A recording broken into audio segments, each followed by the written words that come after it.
Not the warmest welcome for Southern California's own Kawhi, but after a slow start, missing a couple shots, he hit 7 straight shots, giving the Clippers a lead they would relinquish later, but they would eventually win this game 102-112. Jalen, I know you watched this game just like I did. What were some of your biggest takeaways? Some of my biggest takeaways is never overreact to the first game of the year. And a lot of people in the media and fans are going to do so. What you didn't mention is the Clippers were without Paul George. The Lakers were without Kyle Kuzma and Rajon Rondo. This is going to give the Lakers the depth that they seemed to not have last night. And by the way, they could use another shooter off the bench. Jamal Crawford is available. That's another subject for another day. They got off to a really good start, 11-2 run out of the gate for the purple and gold. Kawhi Leonard took over in the second quarter, as you mentioned, like a dominant player he is. Danny Green took over in the third quarter. Yes, he did. Both teams had their runs. And then in the fourth quarter, LeBron James, Anthony Davis, 2 points. Wait, I'm sorry. They scored 2 points combined in the entire fourth quarter. Two of the best 5 players in the NBA in a close game against a rival on opening night scored 2 points combined. Did you feel like LeBron was a little too deferential in the fourth quarter, as he's been accused of before in his career? Well, truthfully, here's what I think. The storm of what happened with China has to weigh heavily on LeBron James, psychologically and emotionally. Remember, he's the person that carried that burden, and he's also the person that did the misstep when they put a microphone in front of his face. So I know that some of that still weighs on him. Also, he's 35 years old during this year.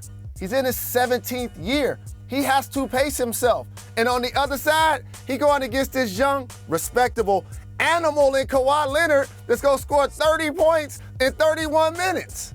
And when you're that efficient like Kawhi Leonard is, now that economy gets spread out throughout the team. Harrell can get going. Lou Will can get going. Jermichael Finley can get going. Harkless makes a couple of shots. And before you know it, their bench is really productive. Kawhi was dominant when he needed to be. And the Los Angeles Lakers showed some vulnerability, but that's in an era where teams don't have super squads. So that's going to happen on a nightly basis to a lot of different teams, but I'm not worried about the Lakers. Jermichael Green, I'm sure you meant. We also have this. Do you remember yesterday we were talking about someone to key on and a player that we thought was really going to perform well for the Lakers? Do you remember exactly who that was? Danny Green. Oh, yeah, Danny Green. Well, look what happened. Danny Green had himself a night, led the Lakers in scoring, hit 5 threes in a row at one point. They weren't all wide open shots like we thought he'd get. He's on the move, hitting shots.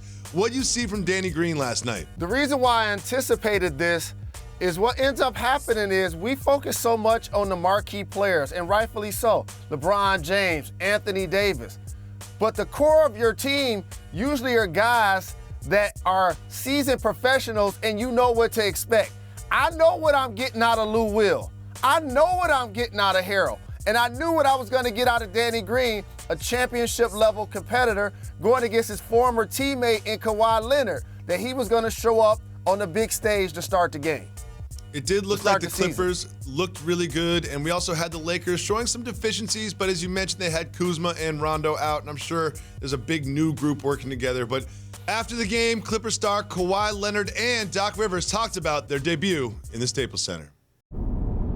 I mean, like I said before, once I'm playing the game, I'm locked in, so I'm thinking about the next play. But before the game, last night, it's a lot of emotions knowing that my family's going to be here tonight. And I'm just back here playing in the Staples in my hometown. It was just amazing. He was intense. You know, you could feel that. Like, you can feel the intensity. There's no doubt about that. I think Ty Lue walked over to me and said, told me to just look at him doing I think on the jump ball circle where everybody was moving around, how everybody does all their gestures. And Kawhi was just sitting there. He was, you could just see, he was like, throw the ball up, let's get this on. And Ty was right. You heard Kawhi Leonard as well there. Do you think Kawhi's family being there really got in his head, like he said? I think everything matters when you're an athlete because having that level of support means so very much This is why on every level, the teams usually play better at home versus their record on the road. And for a guy that won a championship with the Spurs, with the Raptors, Finals MVP 2 times over, now he gets the chance to play in his own backyard. It really created the perfect storm that they were able to land Paul George, because I believe, and I stated, had they not been able to trade for him, he would not have joined the Clippers because they didn't feel like they had enough firepower. Adding Paul George got the deal done. Thanks for watching ESPN on YouTube. For more sports highlights and analysis, be sure to download the ESPN app. And for live streaming sports and premium content, subscribe to ESPN+.